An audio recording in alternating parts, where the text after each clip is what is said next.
My name is Leah Iyolu.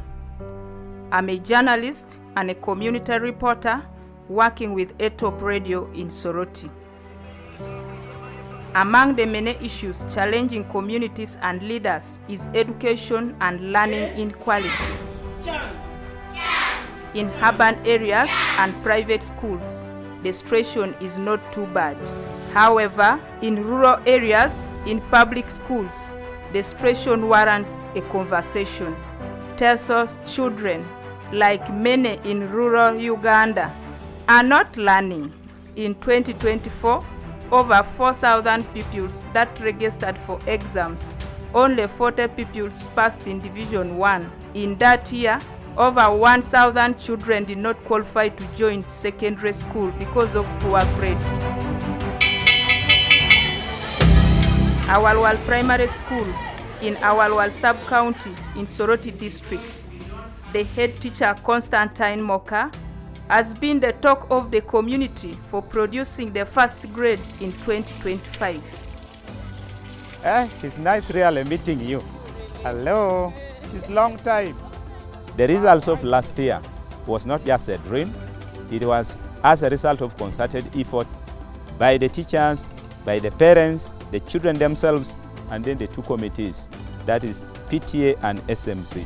Iyolu Primary School serves 10 villages and handles over 2,000 learners. Its catchment area stretches to a radius of about 5 kilometers. For most children, this means a tiring walk to school, coupled with a full day of no meals at school. Most will get frustrated along the way, even before the poor final results strikes a final blow. Liwali akwa paloso somero da bobe bomnete doleto resani are ema meibo rene nyamete keso somero da che parashem nas ke salem ni nyong pongnu la oko nesele mununete kesi ai gwaikina akenton.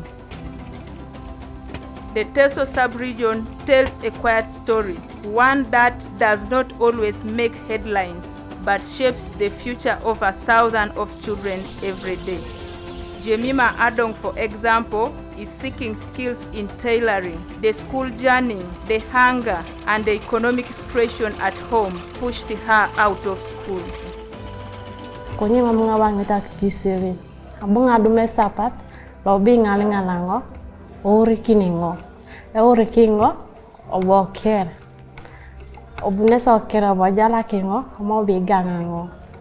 You find that most times when these rural girls are in their periods, that is the time they start to absent from school because they cannot really afford to contain what the pressure that comes about with the soiling of their clothes. For example, when they are not able to use sanitary pads, they either start staying at home during that time of the periods. Also, that is the time the young boys who are the perpetrators towards the pregnancies and their school dropout and even getting married early. That is the time they take advantage. Back to Iyolu, the head teacher is using gardening to introduce feeding to change this prospect. This model gave him good grades and inspired children to learn.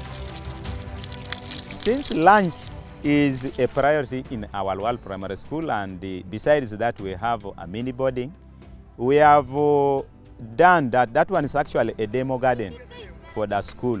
It is done by children themselves with the guidance of the teachers. About 30 kilometers away is Soroti's neighbor, Soroti District, carved out of Greater Soroti. Soroti District has registered a fair performance in recent years. We had to intensify the supervision. We had to involve a number of stakeholders in the supervision of teaching and learning process. And we involved the CCTs, we involved even the inspectors themselves, the DEO, and other stakeholders, including the head teachers. We told them, you are the first supervisor of a school.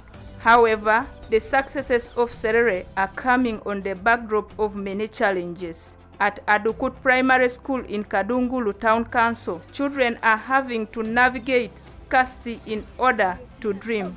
When you look at those classrooms also, they are there, but there are no desks.